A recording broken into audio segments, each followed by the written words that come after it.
Os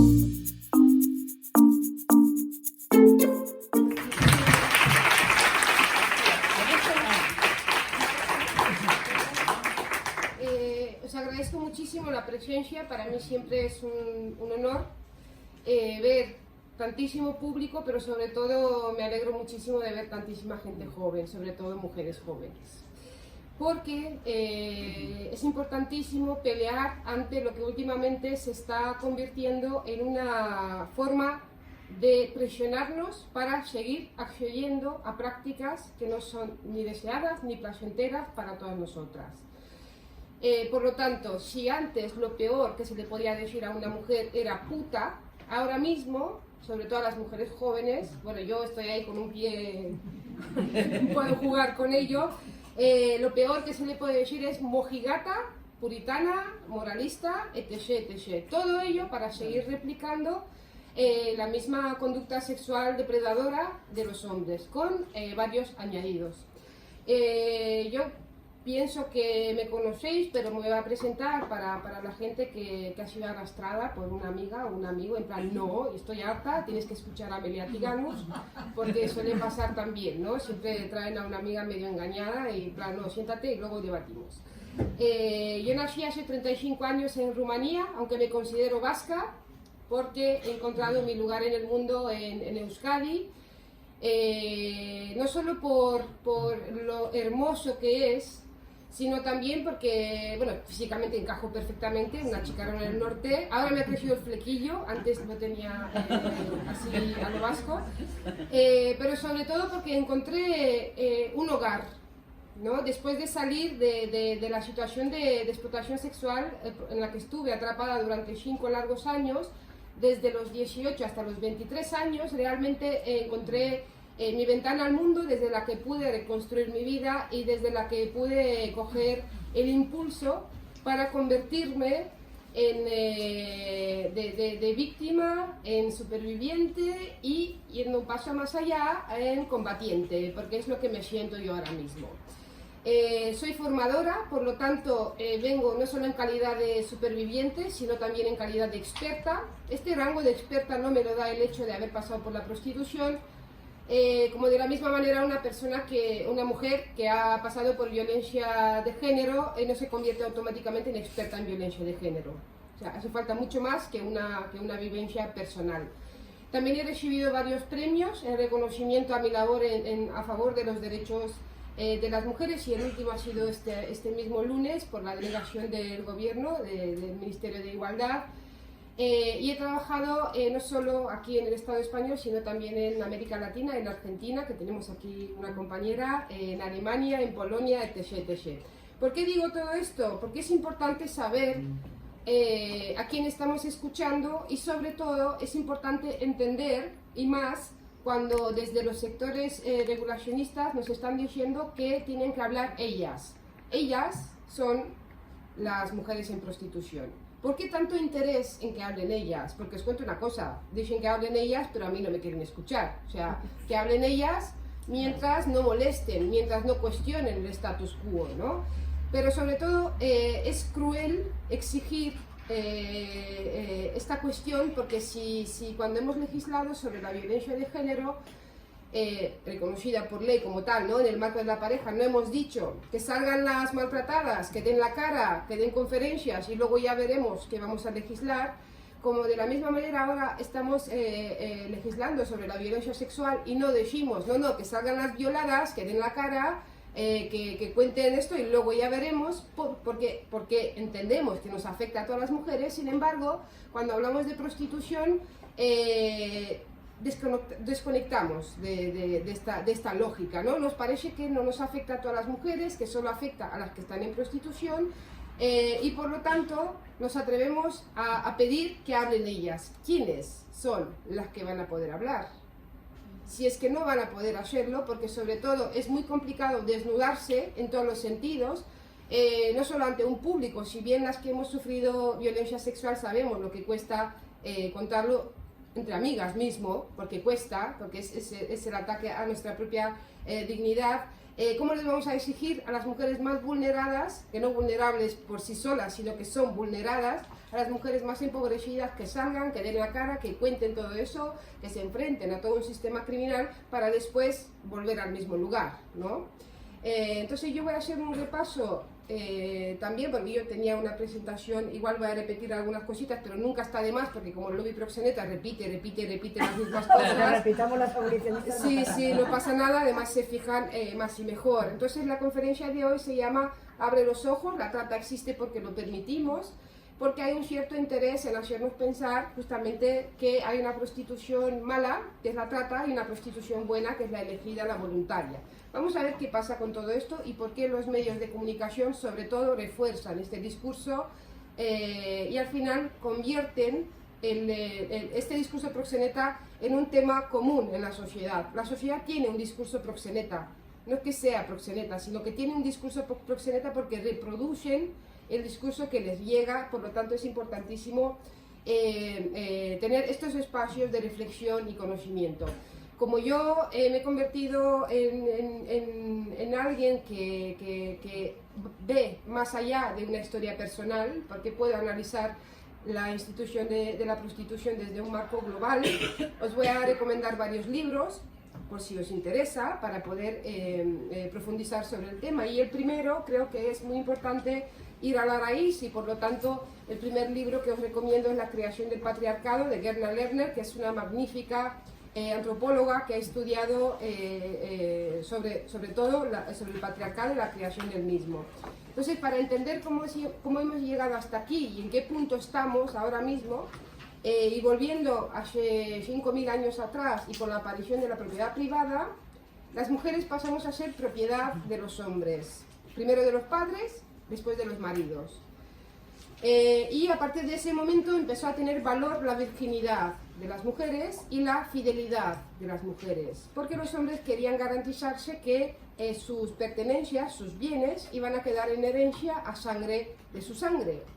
Fijaros cuántas similitudes hay con los vientres de alquiler, porque de repente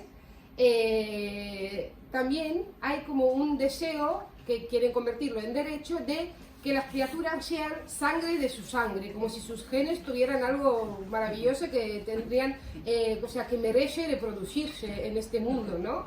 Pero a la par, claro, a la par para garantizar que esas mujeres iban a guardar pues lo que se entendía por honor y respeto, se puso a disposición de los hombres a las mujeres públicas. Las mujeres públicas, porque esto desde un principio fue una cuestión de clase, aunque no tenía este nombre, ¿no?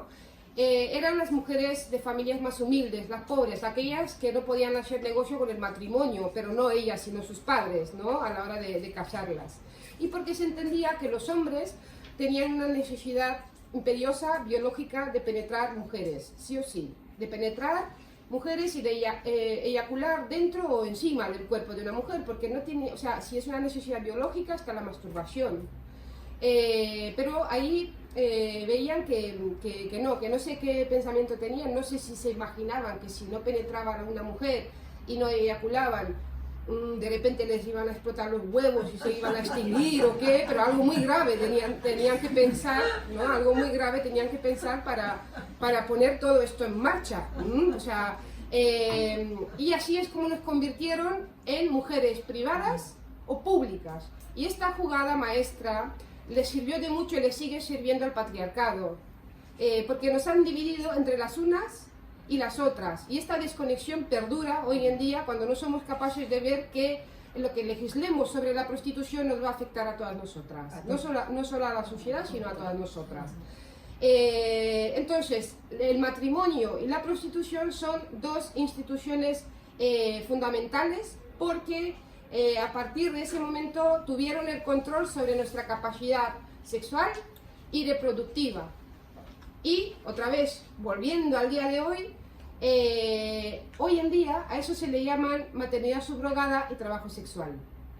Es decir, siguen queriendo tener el control sobre nuestra capacidad sexual y reproductiva, pero ahora en un marco neoliberal, en la globalización, etc., etc. En un primer momento no existía el estigma de la puta. Todas éramos consideradas esclavas. Servíamos para lo que servíamos, ¿vale?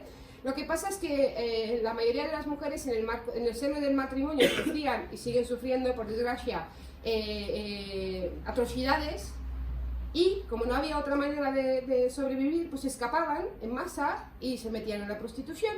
Entonces, como había que mantener un control sobre todo esto, crearon el estigma para las mujeres prostituidas, porque el estigma legitima un trato denigrante desigual hacia quienes son consideradas personas inferiores.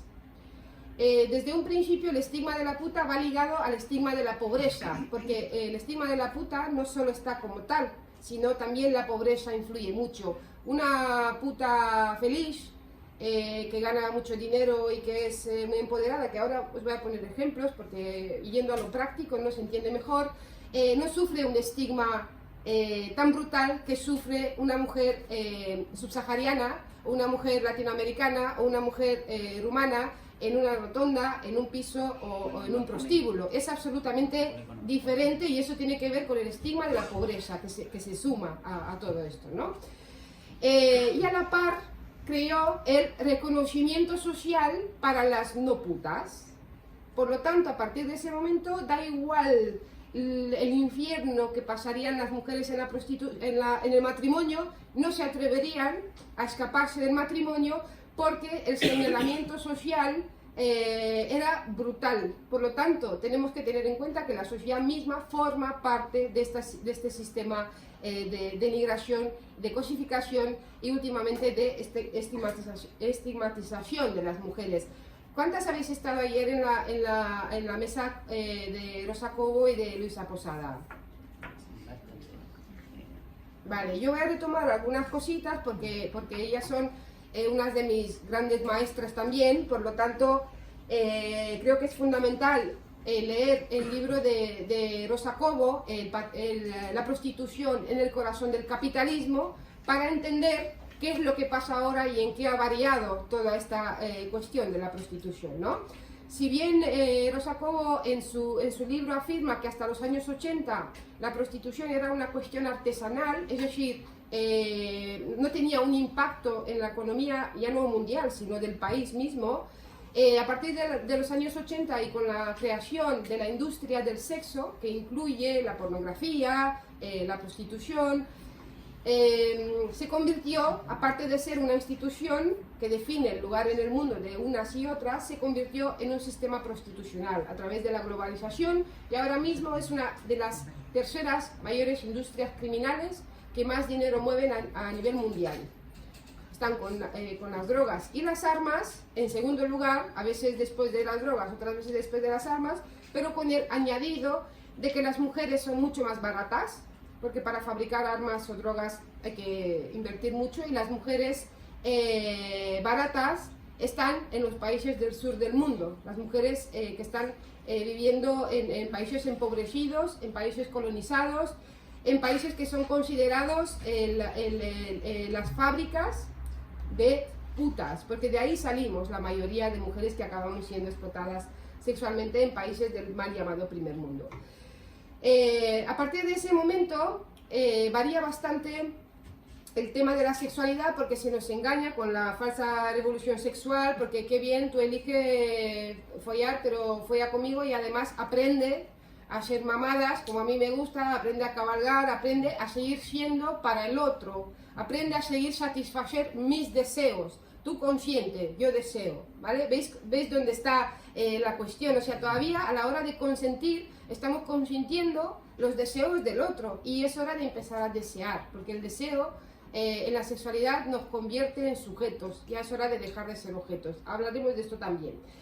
Con esto hay un interés muy grande en putificar a todas las mujeres, porque ya vivimos en una sociedad pornificada.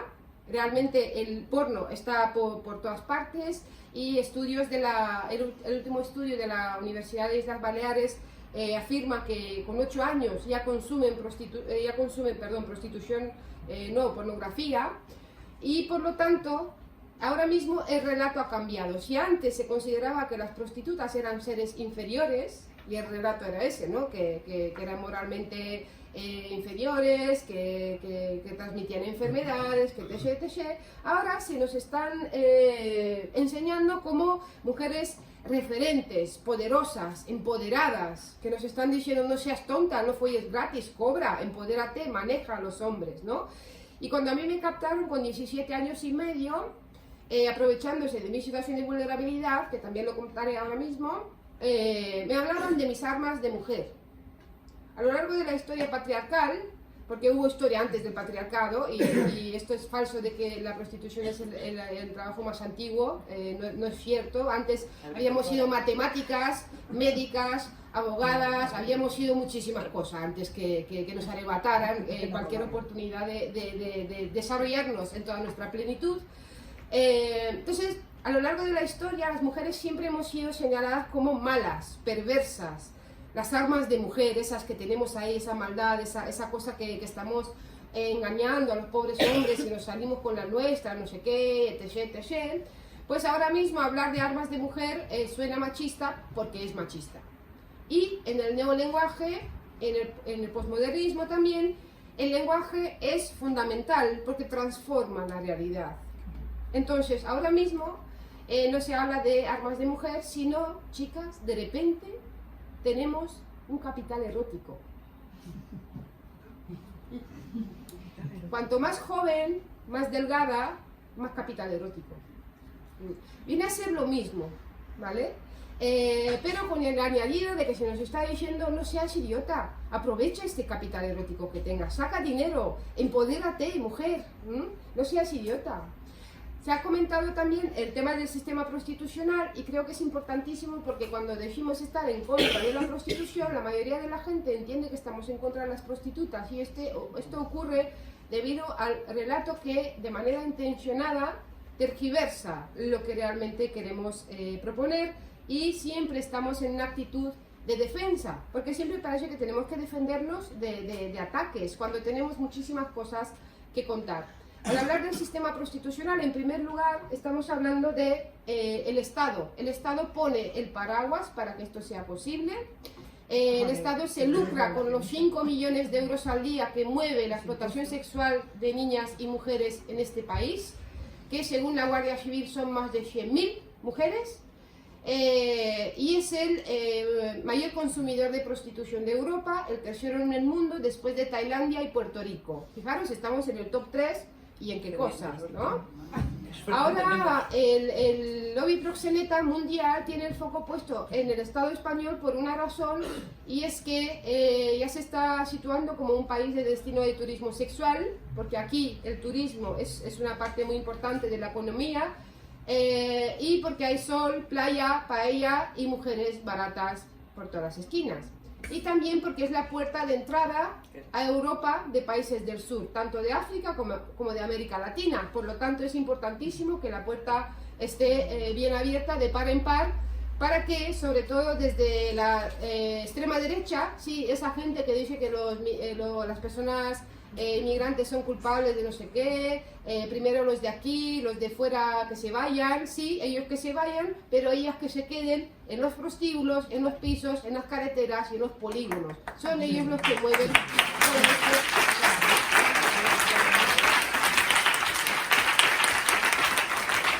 Realmente son ellos los que han puesto las bases de toda esta explotación absolutamente cruel, que no tiene otro nombre que esclavitud, porque ser puesta a disposición del otro, ser instrumentalizada para obtener placer, se llama esclavitud, pura y dura, o sea, que no tiene otro nombre, ¿vale?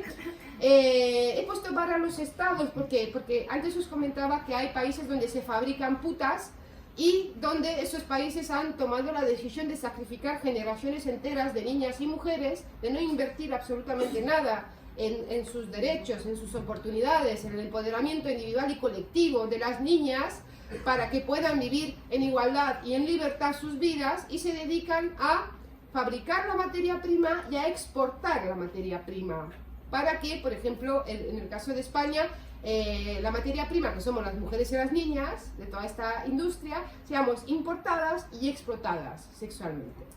Debajo, y con el amparo incluso del Código Penal, están los Proxenetas. Los proxenetas, según el imaginario popular, son siempre los de fuera, los malos. Son rumanos, rusos, colombianos, nigerianos, porque es lo que vemos, ¿no?, en las noticias. Viene una noticia, la policía ha desmantelado una red de trata y vemos las imágenes. Un Rambo aparece, le da patada a la puerta, no sé qué, han rescatado mujeres. Habría que ver qué es lo que entienden por rescatar mujeres, porque la mayoría de esas mujeres no sabemos lo que pasa, porque los medios de comunicación no dan continuidad a esas noticias, pero la mayoría acaban en centros de internamientos de extranjeros, donde son deportadas, y donde otra vez en los países de origen son otra vez captadas, traídas y con una deuda doble, ¿vale? Entonces todo eso tenemos que tenerlo muy en cuenta a la hora de entender de qué nos están hablando cuando hablan de rescatar mujeres. Os quiero contar que los grandes proxenetas no son ni rumanos, ni nigerianos, ni colombianos, y de hecho cuando cae alguno es cuando los proxenetas españoles, que son los que han creado todo este sistema de explotación, quieren pues darles una golosina y una ocupación a la policía para tenerlos entretenidos, para que se pongan un par de medallas, así que bien lo hacemos, un parche más y ahí seguimos, ¿no? Y hasta ahora los eternos invisibilizados, los puteros para prostituidores. ¿Por qué pongo para prostituidores? Para la gente que prefiere un lenguaje más académico. Porque yo creo, y además suelo preguntar a los chicos, a los hombres que se acercan a mis charlas, yo les pregunto: ¿a ti te parece normal y lógico y aceptable que a ti, que vas a comprar el pan, el periódico o hacer la compra de la semana, se te llame cliente, y a otro señor que, aprovechando y abusando de su poder y aprovechándose de la situación de vulnerabilidad de las mujeres que están en situación de prostitución, las manosea, las babea, las penetra por boca, vagina y ano y las convierte en meros objetos de ocio y diversión? Me dicen que no es lo justo. Claro, yo creo que tiene que haber una diferenciación ahí, porque si no estamos banalizando, estamos invisibilizando una práctica que es algo que va más allá de comprar el pan, el periódico o de echarle gasolina al coche, que hay una responsabilidad siempre por parte del cliente o de la clienta. Pero claro, esto es ir un paso más allá.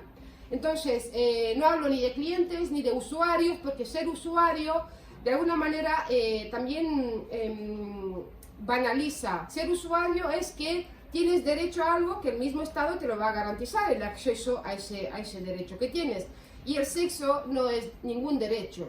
El sexo puede ser fantástico, aunque últimamente a todo le pones sexo y parece que tiene que ser maravilloso. O sea, no tenemos derechos algunos, pero nos dicen que si follamos tenemos el cutis bien, vamos a tener sin ojeras, todo bien, y luego tenemos unos problemas muy graves. O sea, el sexo está bien, pero no puede ser el centro de la vida. Hay cosas muy importantes por las que luchar, y dejar de poner en el centro el sexo patriarcal, sobre todo, porque si fuera el sexo así como lo planteamos, que también voy a explicarlo, pues sería diferente. Por lo tanto, si es un deseo, pues es un deseo, nadie se va a morir por no tener sexo. ¿Es triste la vida si no tienes sexo? Sí, pero nadie se ha muerto por eso, ¿vale?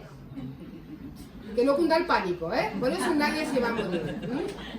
Bien, y antes os he comentado que hay países donde se fabrican putas, y justamente a esa reflexión he llegado después de muchos años, porque yo salí de la prostitución físicamente, digo físicamente porque todavía sigo saliendo de la prostitución, todos los días sigo saliendo de la prostitución. Pero me puse a pensar, digo, ¿en qué momento y qué pasó para que yo acabe siendo la puta de todos y de todas? Porque las putas no solo somos de los puteros y de los proxenetas, somos de toda una sociedad que prefiere mirar hacia el otro lado, que prefiere decir que si estamos ahí es porque queremos, que prefiere decir que si estamos ahí es porque ganamos mucho dinero y que no queremos limpiar escaleras, porque hay una cierta obsesión con lo de limpiar escaleras. O sea, siempre poner el ejemplo de limpiar escaleras. Yo siempre digo, lo más importante, no hay tantas escaleras para fregar, ¿vale? Es que estoy, o sea, de las escaleras hasta aquí, o sea, ni que fuera, o sea, ¿qué tiene de malo fregar escaleras? Lo que tiene malo es que no está remunerado, o sea, no se le da valor a los cuidados, a todo lo que mueve la vida, ¿no? Pero les digo, vamos a hacer una pequeña prueba. ya que te parece lo mismo prostitución o fregar escaleras, o incluso te parece peor fregar escaleras, entonces te voy a proponer un juego, ¿no? A quien me defiende este discurso, vas a tu bloque, o sea, el vecindario, y le dices: vecinos, vecinas, he tomado una decisión. Una semana voy a fregar yo las escaleras del bloque. Y vas ahí todos los días, y da igual, de mala gana, con el moño, con tu bata, o sea, que no siempre nos apetece, porque siempre es que cuando vamos al trabajo no siempre nos apetece, ¿no? Y, vale, sí. Bueno, pues que hagan esto, y luego, a la semana siguiente, que les avise de que cada vez que van a entrar o van a salir del portal, da igual si es la señora de 70 años o el chaval de 18, que les va a chupar los genitales. Porque, claro, si es tan normal y tan inocuo, y luego que nos cuente qué tal. Porque también hay, sobre todo chicas, que tienen muy interiorizada la cosificación, porque es que nos la mete en vena. Entendemos que nuestro valor tiene que ver con el grado de follabilidad que tenemos. Son palabras que me las estoy inventando, pero es que las cosas como son. Es decir, si me desean 5, valgo 5. Si me desean 2, valgo 2. Si no me desean ninguno, valgo por 27. Esta soy yo. Quiero decir que nuestra autoestima depende de siempre la mirada del otro, y tenemos que darle la vuelta a este discurso. Y hay chicas que me citan a Georgina Orellano. ¿Sabes quién es Georgina Orellano? Tú sí, tú sí, tú sí.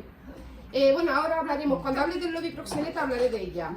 Pero Georgina Orellano dice que no hay que sacralizar al coño, que el coño es una parte más del cuerpo. Y ellas lo repiten y dicen: no, que tú eres una puritana, una mojigata, una no sé qué. Digo: mira, niña, perdóname, pero yo ya he hecho el kilometraje, ¿vale? O sea, aquí la cosa puede ser muy exigente, tener en cuenta que vivo en el País Vasco, que ahí no se folla mucho. O sea, bueno, luego os daré unos tips para si vais a ligar, porque hay unas cosas muy importantes, pero creo que no se me puede tachar de moralista, de mojigata, de puritana, sino que lo que estoy planteando son absolutamente otras cosas.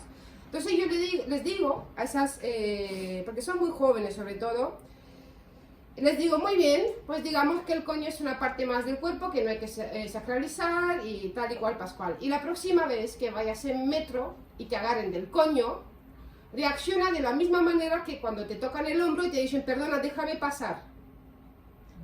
Y ahí ya... Claro, como se trata de su coño, de repente se da cuenta que no es una parte más del cuerpo, porque resulta que la sexualidad nos atraviesa, ¿vale? Nos atraviesa y nos transforma. Si bien una sexualidad placentera, deseada, puede ayudarnos a crecer, a desarrollarnos, a descubrir cosas maravillosas, también lo opuesto nos puede destruir como personas. Es por eso por lo que en las guerras nos violan, no nos obligan a lavarle la ropa a los soldados o a fregarle escaleras, ¿vale? Hay una simbología que va más allá de lo que estamos banalizando, y dejar de frivolizar con este tema y no tener miedo a ser tachadas de mojigatas y puritanas es un paso importantísimo. O sea, darle valor a nuestro cuerpo, a nuestro ser, y entender que no somos cosas separadas, porque nos han enseñado eso, que la razón está por un lado, la emoción por otro y el cuerpo por otra. No, estamos buscando la manera de ser con mayúsculas, ¿vale? Ser en toda la plenitud. Haciendo esa reflexión sobre cómo acabé yo siendo prostituida, pues por supuesto eché la vista atrás, y esta estoy yo, por los ojos me reconocéis. O sea, aquí hay en varios momentos de mi vida. Aquí estoy bueno, recién una bebé, ahí con mi madre, con mi hermana pequeña, porque somos 2 hermanas, ahí también. Aquí tengo 13 años y estoy con mi profesora y con mi hermanita. Ya apuntaba maneras, perdón, porque ya era más alta que mi profesora con 13 años. Entonces, haciendo esa vista atrás, digo: ¿cómo fue? Nací en Rumanía. Bueno, ya tengo una pelotita negra ahí, para que vaya sumando. En una familia de clase obrera. Otra pelotita. Sin embargo, no sufrí la pobreza, no sufrí, digamos, la pobreza económica, porque la pobreza es algo más que lo económico, ¿no? La falta de oportunidades, la falta de referentes, es pobreza. Eso tiene que ver con la feminización de la pobreza, ¿no? El concepto más amplio. Lo que sí sufrí es bastante frío y hambre emocional, porque mis padres trabajaban muchísimas horas y también eran muy jóvenes cuando me tuvieron. Yo creo que, yo no sé cómo lo hicieron, pero realmente creo que fue muy difícil y muy complicado para ellos. Y realmente descuidaron la parte más emocional, cosa que ocurre constantemente y ahora mismo y aquí, porque estamos inmersas e inmersos en unas dinámicas que hacen que abandonemos algo muy importante, porque lo que necesitamos los seres humanos no es tanto follar por follar, sino afecto. Son relaciones personales, interpersonales, construir, relacionarnos, ¿no? Eso es lo que realmente necesitamos los seres humanos. Y yo, al ser una muy buena estudiante, porque tenía muy buena cabeza, está bien echarme yo flores a mí misma, pero es porque es verdad, me esforzaba incluso más como para demostrarles a mi madre y a mi padre que soy merecedora de su amor, cuando necesitamos amor incondicional realmente, sobre todo en la infancia, ¿no? Y soñaba con ser profesora o médica. Y realmente nada apuntaba a que yo iba a acabar siendo la puta de todos y de todas. Pero esto cambió cuando a los 13 años, saliendo del colegio con mi uniforme, mi mochila y con mis sueños, fui violada en un portal entre 5. De aquel momento realmente no recuerdo mucha cosa, porque la mente humana realmente es maravillosa y surge la disociación como mecanismo de protección. Es decir, en lo físico, cuando sentimos algún golpe muy fuerte, que es insoportable, nos desmayamos. Y en lo psicológico, cuando un dolor es tan fuerte, pues nos disociamos, es decir, la mente se desconecta.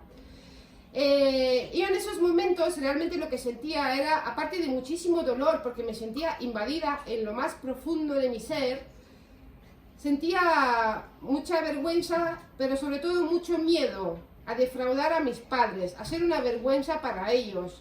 Y dentro de mí sentía culpa, porque de repente pensaba, tenía razón mis padres con no quererme.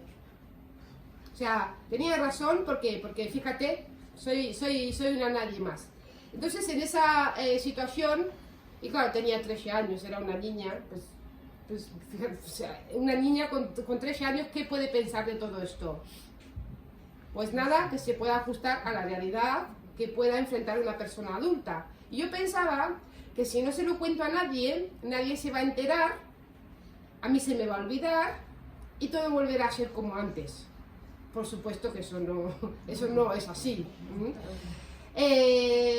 No les conté a mis padres absolutamente nada, pero mi carácter cambió. Mi carácter cambió, y de ser una niña tranquila, cariñosa, muy estudiosa, me convertí en una niña irascible, violenta. Mis notas bajaron en picado, me escapaba de casa, me escapaba del colegio. Eran gritos de socorro, porque realmente no sabía cómo gestionar todo ese dolor que llevaba dentro. Pero lo peor estaba por venir todavía, porque el auténtico infierno comenzó cuando esas violaciones se convirtieron en sistemáticas, porque quienes me violaron se encargaron de decirles a otros lo que habían hecho, porque cuando nos violan lo hacen para reforzar su masculinidad, pero a ojos de los demás, porque en eso consiste la masculinidad patriarcal, es decir, denigrar a las mujeres, cosificarlas, alimenta, eres más hombre dentro del pensamiento patriarcal, cuanto más daño y más denigres y más te alejes de lo que es considerado femenino en esta sociedad. Y por aquel entonces no había móviles, porque sabéis que ahora últimamente cada vez hay más denuncias de violaciones grupales, que no solo violan a las mujeres en grupo, sino que también las graban y lo difunden, y muchas veces esos vídeos acaban en páginas porno donde es imposible quitarlas. Y eso es una crueldad absoluta, porque si la mente humana es tan sabia como para desconectar, para protegerse, ellos lo que hacen es un crimen multiplicado por 1.000.000. porque sacan esas imágenes y las enseñan al mundo entero. Realmente en ese momento yo no me daba cuenta de eso, pero ahora pienso, porque empatizo con todas las mujeres, pero sobre todo con las mujeres que sobreviven a violaciones en grupo, y digo, menos mal que no había móviles, porque de haber móviles me habría suicidado, pero sin duda alguna. O sea, yo no tengo absolutamente ninguna duda. A partir de ese momento me convertí en una mujer desechable porque fue mi propio entorno el que me consideró una mierda. Ya era una puta en una sociedad profundamente patriarcal y moralista, de doble moral, se entiende, pero ya no servía para ser una buena mujer. Pues ya era una puta. Me quedé sin amigas porque los padres y madres de mis amigas les prohibían quedar conmigo, entendiendo de que yo era la mala influencia. Mis profesores, al ver que mis notas bajaron en picado, me acusaron de ser una vaga, de no sé qué, tampoco vieron indicadores, realmente les vino grande todo. Y muchas mañanas cuando me escapaba del colegio, sobre todo, me iba a la orilla del Danubio, porque por mi ciudad, que se llama Galati, pasa el Danubio, y me quedaba ahí horas enteras mirando el agua e imaginando cómo me sumergía en el agua y cómo el dolor dejaba de ser tal. Yo no quería quitarme la vida, no quería acabar con la vida, sin embargo, no soportaba aquel dolor, quería acabar con todo ese dolor. La mayoría de las personas cuando acaban suicidándose no es por quitarse la vida, es por acabar con un dolor inmenso, ¿vale? Sin embargo, elegí la vida por una razón muy noble. Es por amor a mi hermana pequeña y por el amor que mi hermana pequeña tenía por mí, porque ella no sabía lo que me estaba ocurriendo, pero sí veía todo ese cambio en mí, ¿no? Y a pesar de todo, en sus ojos yo veía admiración. Ella veía en mí a alguien admirable cuando para el resto era una puta, una basura, una nadie, ¿vale? Entonces me agarré a esa mirada y me agarré a la vida, pero claro, agarrarse a la vida significa adaptarse al medio. Y a partir de ese momento, para poder resistir, llegué a negar y a crear otra realidad. Es decir, dejé de resistirme y además me di cuenta de que si no me resisto, todo se acaba antes, es menos violento. Y esto tiene que ver con unas maneras de sobrevivir o sea, nosotras las personas, digo, venimos con una carga genética y a la hora de enfrentarnos a un peligro hay tres formas de enfrentarse, tres. Aunque en el mundo androcentrista se ha considerado que solo dos son válidas, o atacar o huir. Y la tercera, que es muy importante, que es cuando no puedes ni atacar ni huir, te quedas. Para sobrevivir, no es tirar la toalla, es tener la herramienta justa en el momento oportuno, porque si no es que igual nos matan, ¿vale? Es elegir la vida y nos quedamos, hay muchísimos animales que cuando viene su depredador se quedan como que están muertas y muertos. Ese es el cerebro reptiliano, o sea, que lo tenemos ahí, o sea, no es que lo pensemos, nos sale. Si vemos que hay posibilidades de repartir hostias, las vamos a dar. Claro. Si vemos que hay una manera de escapar, lo vamos a hacer. Pero si ni una cosa ni otra, en un segundo, es ese mecanismo de protección, ¿no? Y a partir de ese momento, era yo la que decía, sí, soy una puta, ¿y qué pasa? Me los follo a todos y lo que pasa es que sois unas puritanas y ¿qué tenéis en contra? No sé qué. Y en ese momento empezaron a hablarme de las bondades de ejercer la prostitución. O sea, ya me habían quebrado, ya me habían convertido, ya me habían doblegado psicológicamente. Entonces me tenían a su antojo, me ponían como ejemplo a otras mujeres que supuestamente ganaban muchísimo dinero, eran muy empoderadas, ella vestían ropa bonita y tal, y hablaban así como con mucho glamour y tal. Y yo era un producto que realmente podía estar muy bien en el mercado, porque era una chica alta, morena, de pelo largo, pesaba 20 kilos menos, era jovencísima, tenía 17 años y medio. Y entonces me convencieron de que en un par de años, si era lista, iba a conseguir solucionar mi vida, iba a poder comprarme una casa, un coche, volver a estudiar, porque ninguna soñamos con jubilarnos de puta, ¿eh? Esto que dicen, no, que paguen impuestos para que luego tengan una jubilación. ¿Pero qué jubilación? Si la vida útil de una mujer en prostitución es de 2 a 3 años. Después de 2 a 3 años, quedamos absolutamente inservibles. ¿Qué nos vamos a jubilar? ¿Antes que los futbolistas? ¿No? O sea, vamos a hablar, claro, ¿de qué estamos hablando? Y así es como acabé y pisé el primer campo de concentración en Alicante. Y digo campo de concentración porque los prostíbulos son auténticos campos de concentración exclusivos para mujeres empobrecidas. Yo no sé si alguna vez os habéis imaginado cómo es la vida en un prostíbulo, seguramente no. Porque, claro, nadie está así y dice, uy, me va a imaginar esto.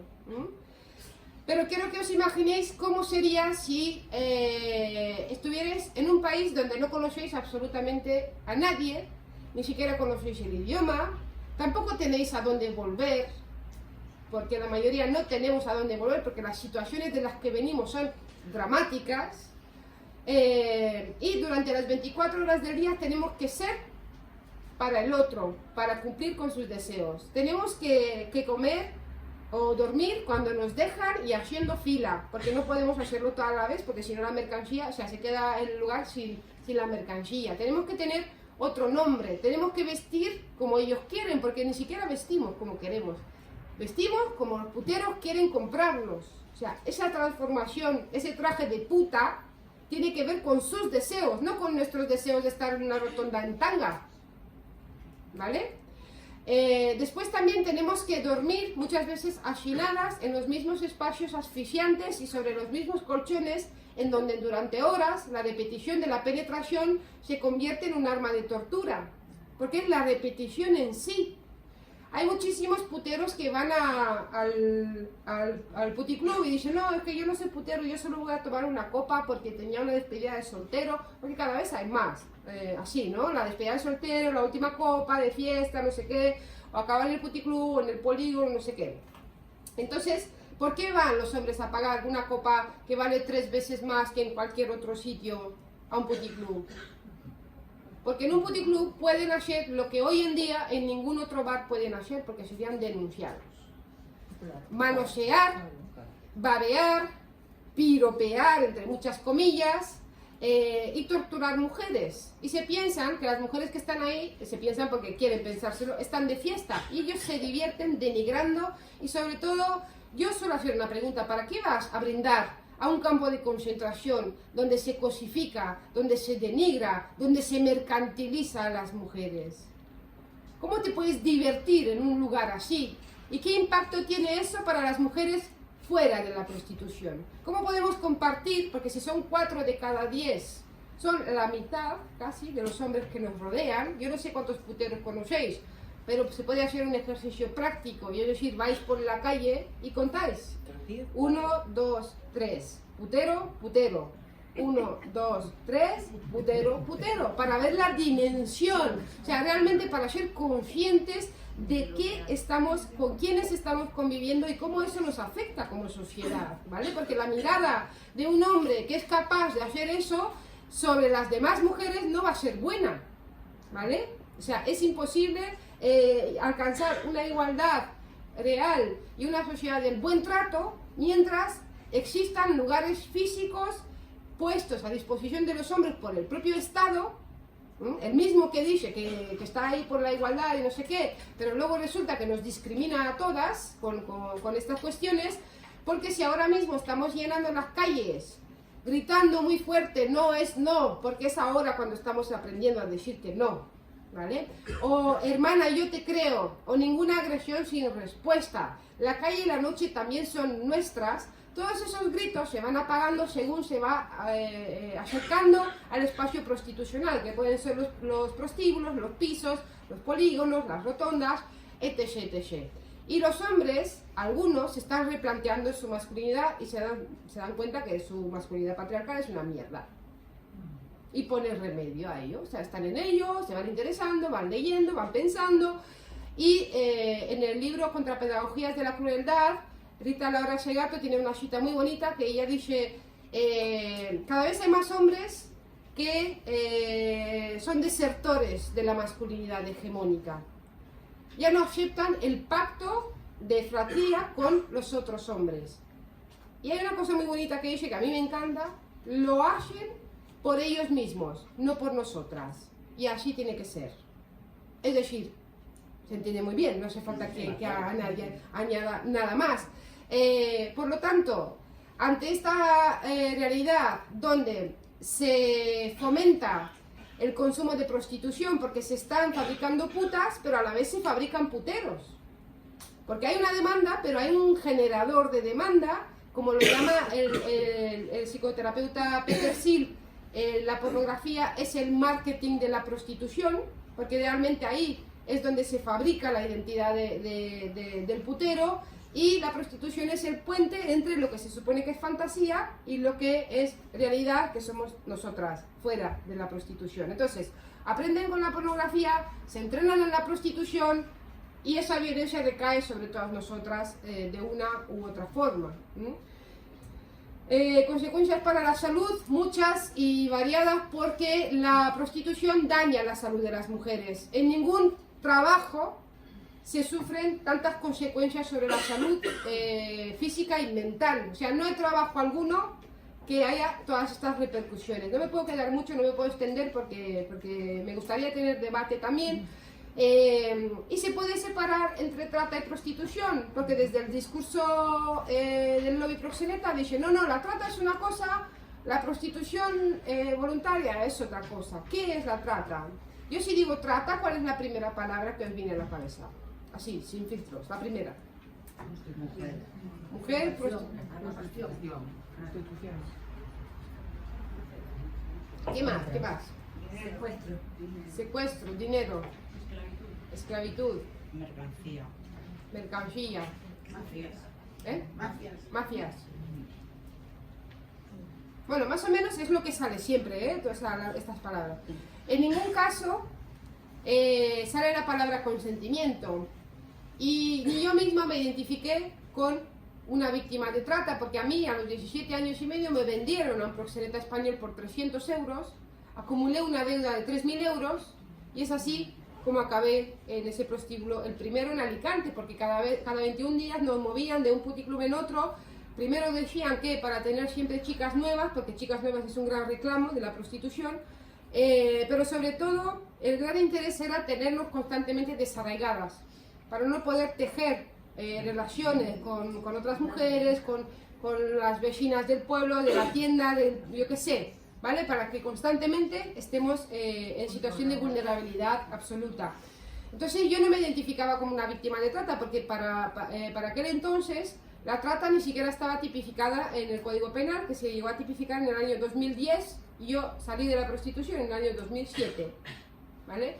Yo descubrí que había sido víctima de trata hace 5 años, cuando descubrí el feminismo, cuando descubrí la existencia del patriarcado, cuando me liberé de la culpa, del miedo y de la vergüenza, porque entendí que mi historia personal, aparte de ser una historia personal y de ser mía, es una historia profundamente política. Es la historia de aquellas mujeres que el patriarcado y el capitalismo pone a disposición de los hombres para que sigan siendo los hombres de siempre, aun cuando estamos avanzando gracias a la lucha feminista, porque ahí se les guardan ellos, ahí es donde están a salvo con su masculinidad y su sexualidad, porque no están dispuestos a escuchar un no, por lo tanto compran un sí. Y ese también es un consentimiento viciado. Yo cuando descubrí que había sido víctima de trata, ha sido al leer el protocolo de Palermo, que es un poco rollo y no nos vamos a quedar aquí, simplemente lo enseño para resaltar una palabra, y lo ha comentado antes también, habla aquí mismo, dice, aparece la palabra consentimiento, ¿la veis? Aquí, a ver, aquí, ¿vale? Entonces, haciendo un resumen y centrándome en la palabra consentimiento, ¿qué es la trata? Para que sea trata, se tienen que dar unas acciones, que por ejemplo pueden ser captación, transporte, traslado, acogida, ¿vale? Tiene que haber unas acciones. Y a través de unos métodos, que sí puede ser el rapto, sí puede ser el fraude, la violencia explícita, pero también es un método abusar de la situación de vulnerabilidad de las mujeres, y ya sabemos que eso es algo tan generalizado, que es que todo esto sobra en el medio, ¿no? Pero bueno, o a la concesión o recepción de pagos para obtener el consentimiento de una víctima que tenga autoridad sobre otra con fines de explotación. Es decir, la trata no es un fin, la trata es un medio a través del cual se llega al fin. Y es que, como hay tantísima demanda, no hay tantas mujeres encantadas de la vida en ser convertidas en meros receptáculos de semen. Y por lo tanto, van a ir a buscar a esas mujeres, sobre todo a países del sur del mundo, del sur global. En la letra B del mismo artículo del Protocolo de Palermo nos explica algo que es muy coherente, y es que el consentimiento no se puede tener en cuenta, porque estamos hablando de un consentimiento viciado, porque si se ha dado en una situación de vulnerabilidad, y sobre todo el consentimiento no puede eximir de responsabilidad al proxeneta, porque estamos hablando del consentimiento dado hacia la explotación sexual. Por lo tanto, es importantísima esa reforma del Código Penal, para dejar de poner el centro del análisis en el consentimiento y poner el foco en el proxeneta, el explotador de mujeres, ¿vale? Por lo tanto, la trata no es, o sea, vamos a ver, lo que nos daña a las mujeres no es la trata en abstracto, ¿vale? Una cosa es la trata, o sea, ser captadas, transportadas, acogidas y todo eso no es lo que nos daña, porque muchas veces eso equivale a la luna de miel dentro del ciclo de la violencia, porque ahí juega con nuestras ilusiones, nos compran ropa, nos enseñan ahí como la buena vida, nos engañan, y un engaño también es, no solo porque hay gente que piensa que un engaño solo es si te dicen que vas a venir a fregar escaleras o a ser bailarina o camarera o yo qué sé, y si sabías que venías a la prostitución, no has sido engañada. Y un engaño es también que te digan que en un par de años vas a conseguir solucionar tu vida. Un engaño es también que te oculten la explotación sexual que vas a sufrir. Un engaño es también que te oculten las repercusiones que va a tener eso sobre tu salud física y mental, que igual no habrá dinero en el mundo que pueda devolverte la salud. Porque hay muchísimas mujeres que acaban suicidándose porque no pueden reponerse. Y si no acaban suicidándose, no acaban siendo asesinadas, la mayoría de las veces por puteros, viven una vida sin vivir, porque no hay manera de recuperarse. Muchas son irrecuperables, muchas mujeres, ¿no? Entonces, lo que nos daña es justamente ser penetradas, ser convertidas en cosas, ser instrumentos de ocio y diversión para 4 de cada 10 hombres con los que convivimos. Ahí está el gran problema y lo que nos daña realmente, ¿vale? Hablando de Letra Sex y de Georgina Orellano, aquí no voy a tener tiempo de explicar todo esto, tenéis que venir otro día, me tenéis que invitar otro día. A ver, Letra Sex es la red de trabajadoras sexuales de América Latina y el Caribe, que dicen ser trabajadoras sexuales que defienden los derechos de las trabajadoras sexuales, pero ahí pasa una cuestión muy curiosa, que es que dentro de esta organización hay varias sentencias firmes por trata. ¡Qué sorpresa! Sí. Entonces, la cuestión es que esta gente nos ha hecho un esquema, pero fijaros también en todos los logos que apoyan esto, y os aseguro que aquí no está el Ayuntamiento de Móstoles con el Ayuntamiento de no sé qué, o sea, son organizaciones muy potentes que ponen millones y millones de euros y dólares para que esto se siga reproduciendo. Entonces esta gente dice, ¿cómo diferenciar la trata de personas con fines de explotación sexual, la explotación laboral y el trabajo sexual autónomo? Esto lo vamos a dejar, es importante analizar esto, pero podéis poner vídeos en YouTube, que estoy ahí también. Entonces, me voy a centrar en esto. ¿Está contra su voluntad? No, pero no vamos a analizar en qué contexto, de qué manera, pues no nos metemos. Pues según esta gente, si su espacio de trabajo es insalubre, porque yo entiendo que la prostitución es insalubre per se, porque daña la salud de las mujeres, pero se refiere a una cuadra, una cosa así, porque habla del espacio, ¿no? O algo que daña la salud, y si abiertamente le retienen un alto porcentaje de sus ingresos, no sé muy bien a qué se puede referir, y si la obligan a trabajar demasiadas horas, si todo esto tan horrible es así, según esta gente tenemos que llamar a eso explotación laboral. Es laboral. Porque claro, es un trabajo. Y el mayor problema que tenemos, solo viene y surge de una palabra, trabajo. Porque reconocer que la prostitución es un trabajo implica reconocer que esto realmente es explotación laboral. Y de aquí desaparece la explotación sexual. y el proxeneta se convierte en un mero empresario, pero con todas las de la ley. Y además, al hablar de un sindicato, estamos reconociendo a los proxenetas como una patronal, porque si no, ¿qué sentido tiene un sindicato? Vale, pero vamos más allá porque hay putas felices, empoderadas, libres, etc, etc. Y a ver qué pasa con estas mujeres, porque siempre hay algo en la sociedad que conecta profundamente con estas mujeres. Y las que quieren. Siempre, siempre, siempre. Y las que quieren. ¿Qué hacemos con las que quieren? Bueno, vamos a ver qué hacemos. Digamos que su despacho de trabajo no es insalubre porque está en una casa limpia, cómoda, calentita, muy bien, ¿vale? Nadie le detiene ni un euro porque ella es su propia jefa, ¿vale? Y después nadie le obliga a trabajar demasiadas horas porque también ella elige y hace sus horarios. Por ejemplo, que hoy yo veía Semana o no sé qué, a tomar por saco, me quedo viendo Netflix y mañana ya veré, por ejemplo, ¿no? Entonces, todo esto es así. ¿Hay mujeres así? Sí, hay. Dicen que hay, yo no voy a poner en duda, ¿vale? Entonces, a esto, según esta gente, lo tenemos que llamar trabajo sexual autónomo.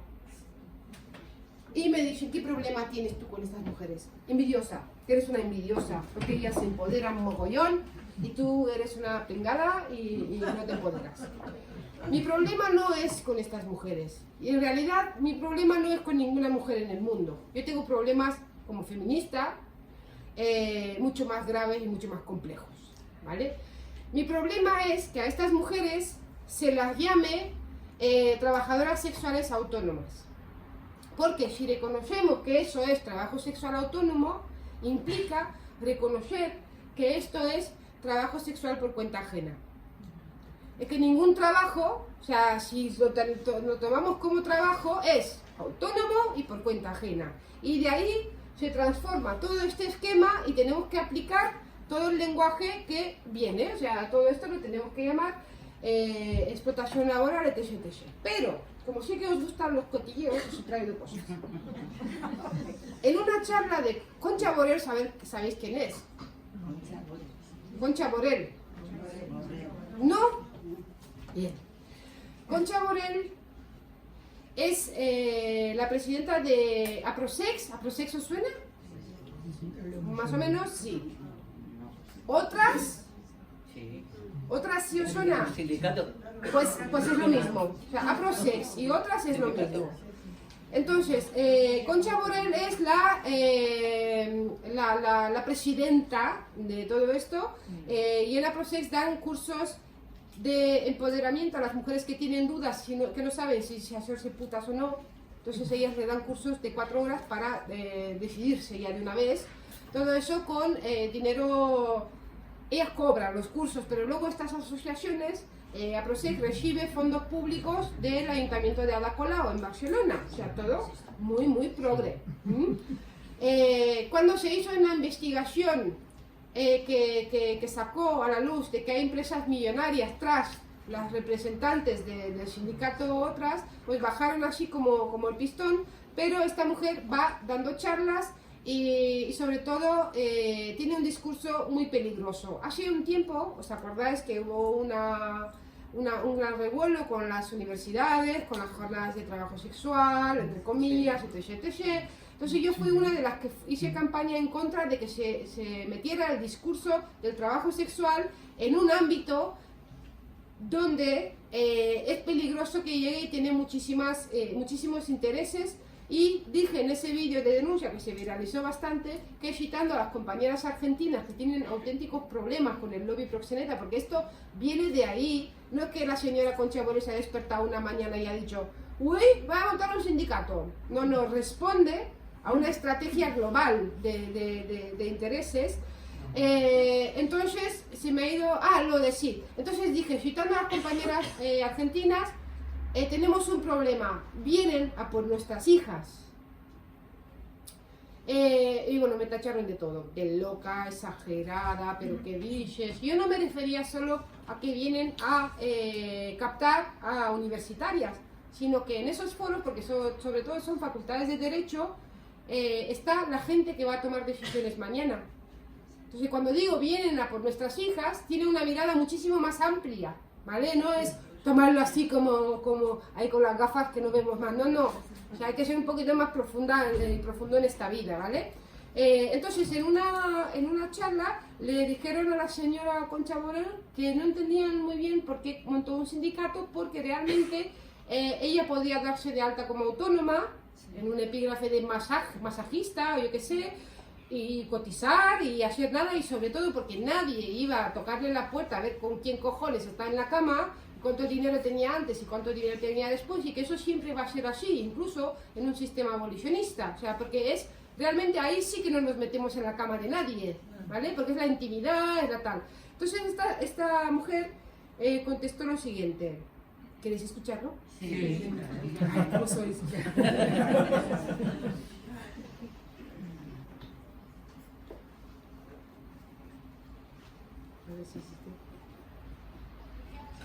Pues creamos el sindicato porque personas que trabajan para terceras, personas que trabajan para empresarios, nos vinieron a pedir ayuda. O sea, ya sabemos que nos podemos... ¿Perdona? O sea, espera. Yo hasta ahora he hablado sin micro. ¿Sí?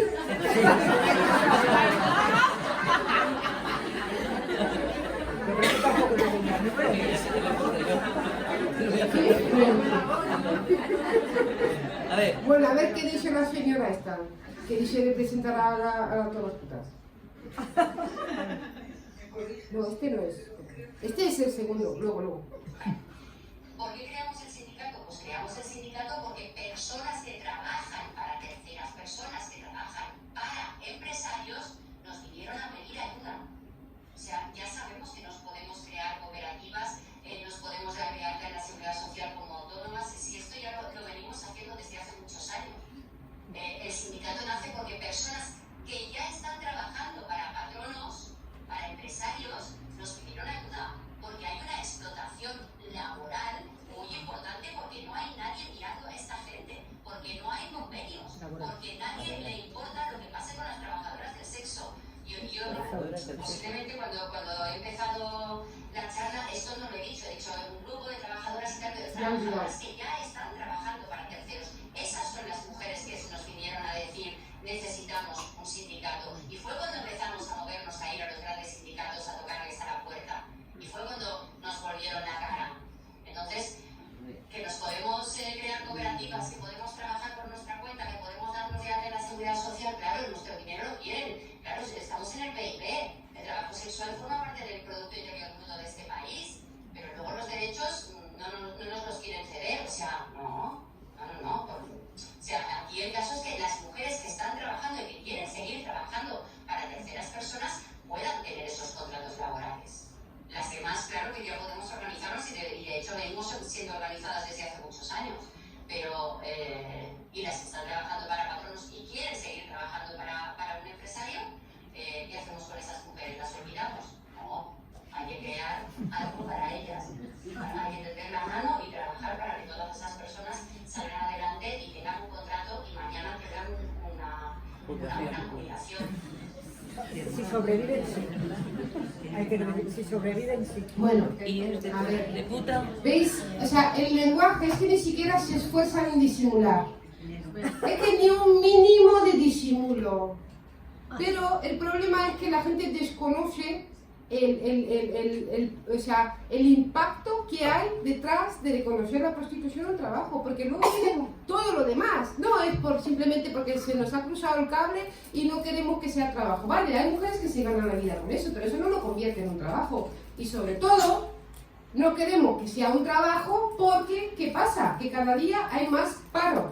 Las mujeres somos las primeras que acabamos en una situación de desempleo. Y el día de mañana, ¿qué va a pasar? Que nos van a decir, no, hay ahí un puticlub, un piso, una agencia, ¿y qué te pasa? ¿Por qué no quieres el trabajo? ¿Eres vaga o eres puritana? ¿O qué te pasa?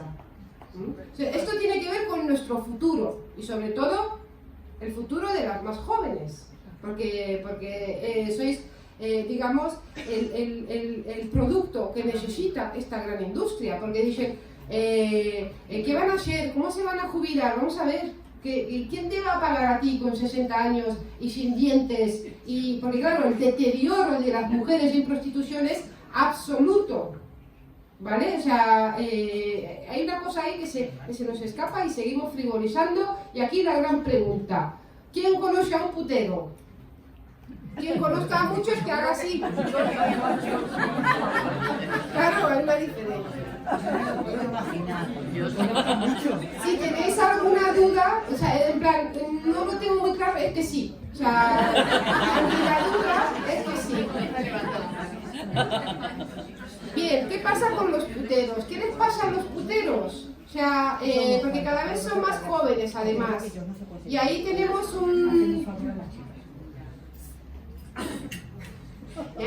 un grave problema. Porque ahora mismo, si antes se pensaba que los puteros eran pobrecitos feos, o sea, yo cuando doy talleres a adolescentes, esta mañana he estado en Puerto Llano dando una charla en un instituto, y siempre pregunto: ¿cómo pensáis que son los puteros? Viejos, ¿de cuántos años? 50, claro, ellos tienen 15, les parece que una persona con 50 ya... feos, calvos, gordos, camioneros, digo, pobrecitos.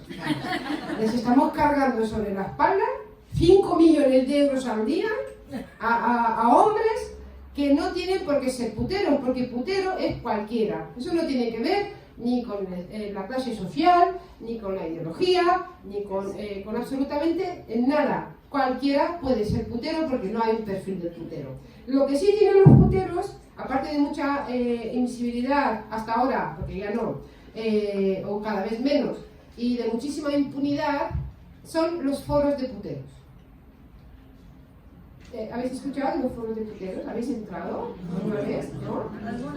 Si queréis tener que elegir entre dos opciones, que pueden ser o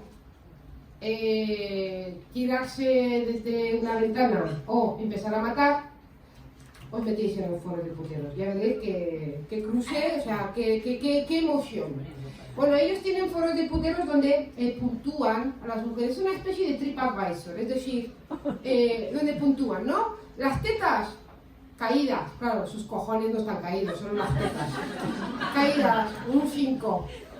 La mamada, sin ganas, no estaba dándolo todo, un 6, pero bueno, tal. Tenía el coño depilado, o no, o sea, así, ¿no?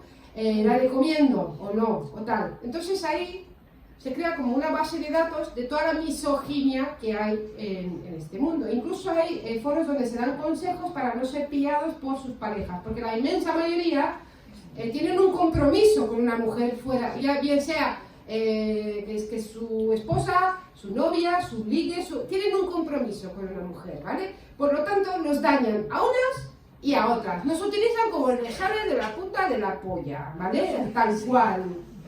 Y se dan consejos. Y hoy no he traído esa captura, ahora voy a poner unos comentarios, pero hay en una que se dan consejos sobre cómo no, para que no les pillen. Entonces dicen, tíos, pagar bien el parking. Pagar bien el parking, no vaya a ser que llegue la multa a casa y diga la mujer: oye, Paco, pero tú no estabas trabajando este día, ¿qué cojones hacías en la calle, no sé qué, tal?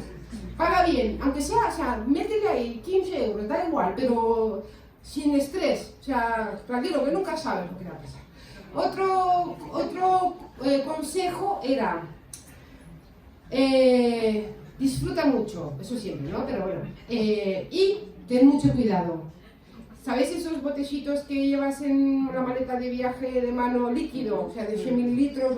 Llévate uno de esos con tu propio gel de ducha. Para que la sabueso es su pareja, la mujer, no te pille. Yo digo, mira, es que no me dan pena porque hacen mucho daño, pero son tan idiotas. O sea, es que da igual que te duches con tu gel de ducha, porque te va a oler igual. O sea, si se supone que vienes de trabajar, no puedes aparecer en casa recién duchado. Es que no, o sea, pues así. Entonces, yo he traído 2 comentarios de puteros que han consumido prostitución en Villaverde, en Marconi, ya que estamos aquí al lado, pues a ver qué cuentan los puteros. Y como la mayoría de vosotras tenéis 20, 21 años, algunas 2 veces, otras 3 veces, mi gran reto es que podáis empatizar con las mujeres de ahí. Va a ser complicado, porque soportar, ponerse en primera persona, yo siempre les digo a las chicas que tienen 20, 21 años, o os ponéis vosotras o le ponéis a una amiga, a vuestra hermana, a alguien que os importa mucho, o a las mujeres que lo tenemos 2 veces, 3 veces, pues a una mujer a la que apreciamos mucho y queremos lo mejor para ella. Y la ponemos en un polígono en Rumanía, por ejemplo, por darle la vuelta a la historia, y a ver qué cuentan los puteros de sus hazañas. Vamos allá. Mortal Dog, fijaros si son fantasmas, porque hasta para eso. Mortal Dog dice lo siguiente. Rumanita recién llegada, no habla español, muy servicial, entregada, se deja dedos. Se lo traga todo, gordita rotonda de gasolinera Galp enfrente del restaurante El Cortijo. Está acompañada amiga rubia mal tenida, está mal construida la frase. Esta rumana es castaña entregada al 100%. 20, 21 años, se deja meter 3 dedos en la vagina mientras la chupa sin condón. Mejor llevar guantes de látex. La tiras del pelo y la chupa más rápido. Y no dice nada, se deja. Lo mejor, la jodida dentro de su boca. Se lo traga todo. Y además, con sonrisa incluida. 15 euros chupar y tragar. Follar y tragar, 20 euros. Lecon, que es un asiduo, nos cuenta. Ayer por la tarde me pasé por Villaverde y vi a 2 carniceras nuevas, trabajadoras de la carne, en la subida del Hipersol, punto 21. Y estuve con una tal Andrea. Está bastante buena, morena, pero liso largo de rasgos medio asiáticos, aunque es rumana. Supongo que por ser nueva y estar como está, no quiso bajar de 25 eurazos. Pero a mi juicio es de lo mejor en cuanto a físico que hay últimamente por Villaverde. La susodicha llevaba un tanga que había que apartarle el culo para verlo, y me hizo un completito bastante aceptable, aunque me tocó un poco los cojones con eso de cambiar de postura. Luego empezó con las típicas gilipolleces de qué guapo eres, que si quiero ser tu novia, etc. Ya sabéis, fidelizar al cliente. De todas formas, espero poco a poco, y entre todos los que la visitéis, que la vayamos bajando el precio, que con 20 ya está bien. Puteros a follar, puteros a negociar. ¿Cómo os quedáis?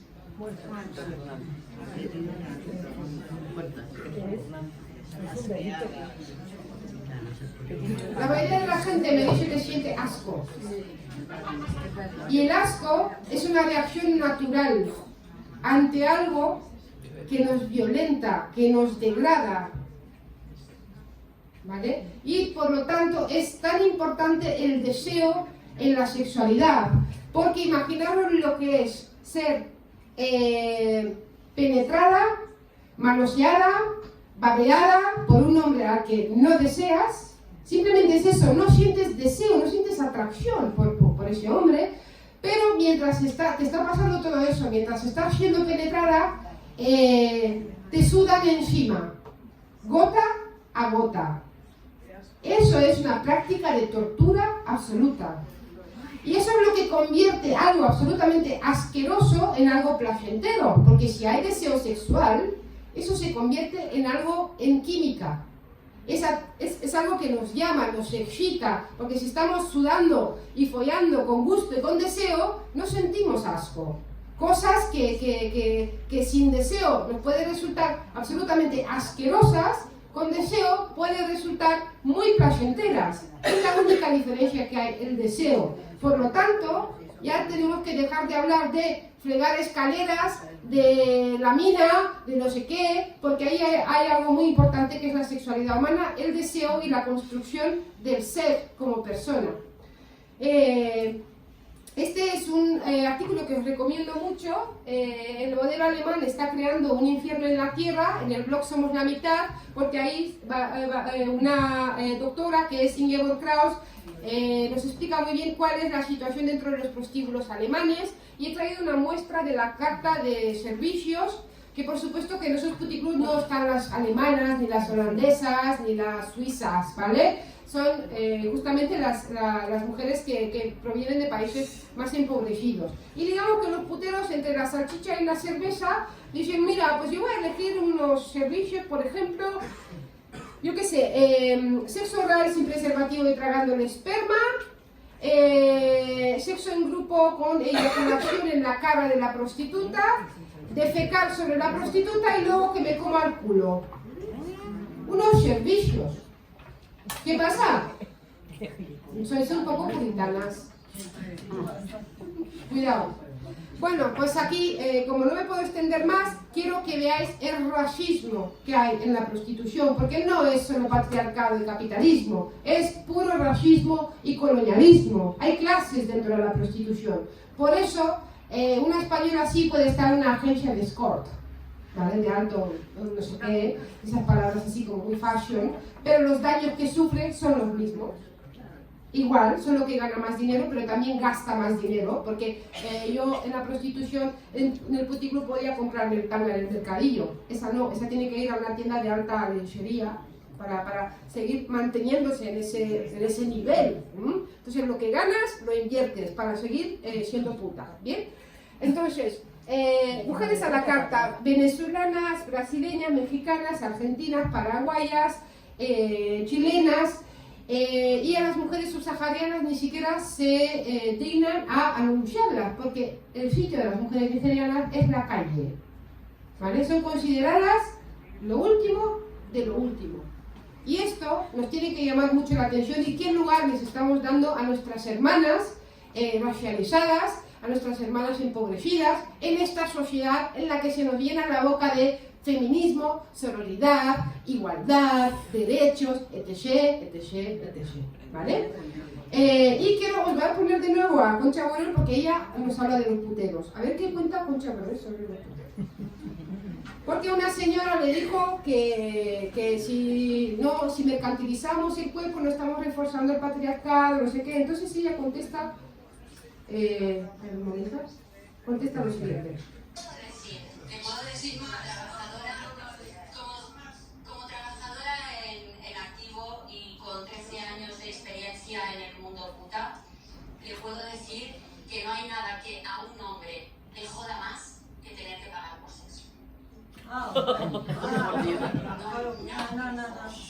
nada que le humille más que el momento en el que abre la cartera y tiene que pagarte.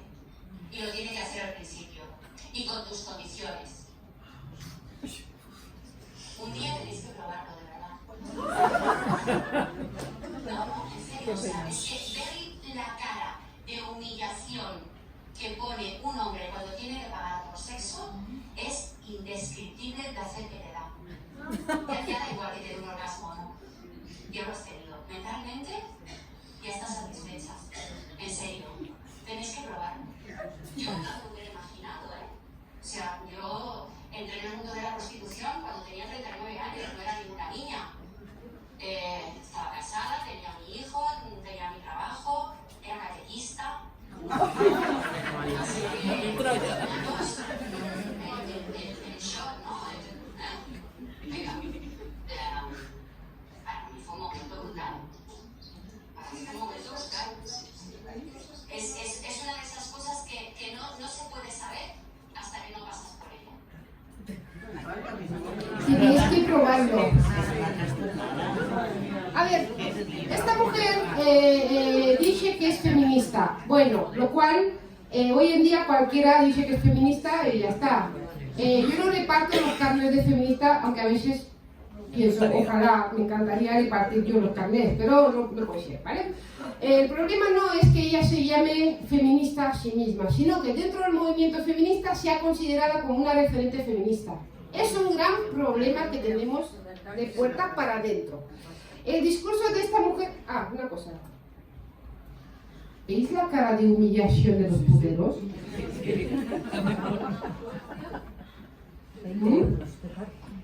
La cara de humillación, vamos, es que yo me la imagino, la veo. Bueno, esta mujer no solo que no es feminista, y ahora sí me voy a poner en plan, yo soy la que entrego los carnets, sino que su discurso es antifeminista, directamente. Dice varias cosas, vamos a analizar. Esto da para hacer una tesis doctoral, pero como tenemos poco tiempo y ya nos hemos pasado, dice... ¿Ves la cara de humillación de los hombres cuando tienen que pagar por sexo? ¿Tienen que pagar? ¿Por qué tienen que pagar? ¿Qué pasa si no tienen sexo? Otra vez volvemos a la misma idea de que si no tienen sexo se van a morir porque les va a explotar los huevos y algo muy grave va a pasar, o ¿por qué tienen que pagar? No es una necesidad el sexo, ¿vale? No es cuestión de vida o muerte. Aparte de eso, dice, tenéis que probarlo 4 veces. Y luego a mí me tacharon de loca y exagerada al decir que vienen a por nuestras hijas. ¿Vienen o no vienen a por nuestras hijas?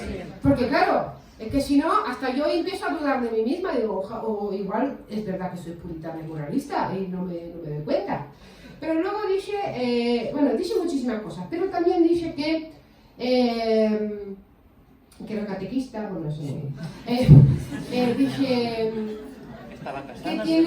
que tiene una, o sea, que cuando ve la cara de humillación de los puteros, tiene orgasmos.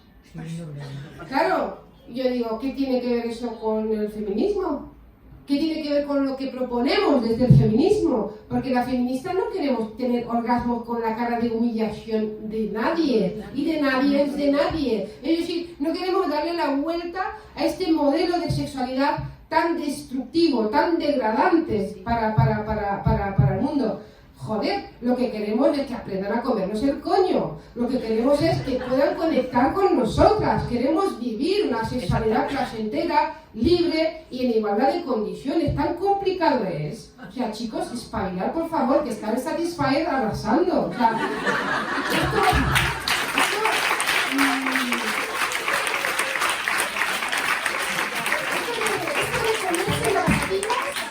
esto de ponerse las pilas nunca ha sido tan literal. O sea, es la gran invitación que os lanzo desde aquí. Bien, ya voy llegando.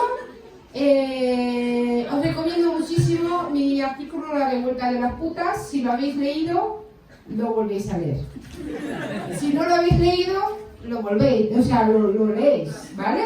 Este artículo, La revuelta de las putas, y otro que se llama El trabajo os hará libres, son 2 de los artículos que escribí varios, pero a los que destacaría para poder comprender mejor todo esto, ¿vale?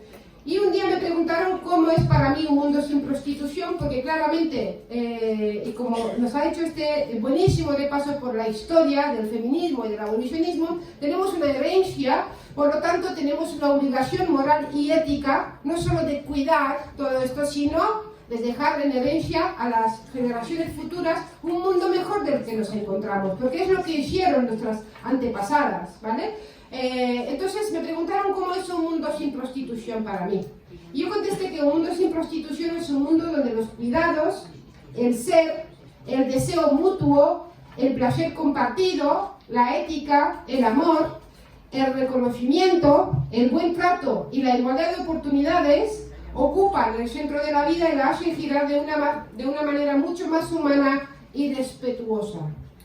Realmente las abolicionistas tenemos el valor de imaginar un mundo sin prostitución, porque por eso luchamos, porque somos capaces de verlo, creemos en ello, como otras mujeres creyeron que era posible un mundo donde las mujeres estudiáramos, votáramos, nos divorciáramos, etc., aun cuando todo el mundo le decía que eso no era posible, que eran unas locas, que eso había sido así toda la vida, y ellas hicieron caso omiso. Yo no sé si voy a llegar a ver este mundo sin prostitución, me encantaría, la verdad, pero como sé que estamos en un momento histórico, no solo dentro del movimiento feminista, sino en cuanto a humanidad se refiere, estamos en la 4ª ola feminista, que tiene en el centro la lucha contra la violencia sexual. La lucha contra la violencia sexual no se puede dar sin tocar la pornografía, la prostitución y los vientres de alquiler. Son el centro y el núcleo duro, porque ahora con el mercado nos volvemos al origen de la creación del patriarcado, cuando todo esto surgió porque empezaron a tener el control sobre nuestra capacidad sexual y reproductiva. Y esto ahora va a pasar al mercado. Es lo último que queda, poner en el mercado la vida misma, ¿vale? Esto no tiene que ver con el empoderamiento de las mujeres, ni mucho menos. La invitación que hago es que las mujeres que nunca han sido prostituidas y que jamás, quizás, vayan a hacerlo, dejen de ver a las mujeres prostituidas como las otras. No existe tal cosa. No hay unas y otras. Somos nosotras, las mujeres, ¿vale?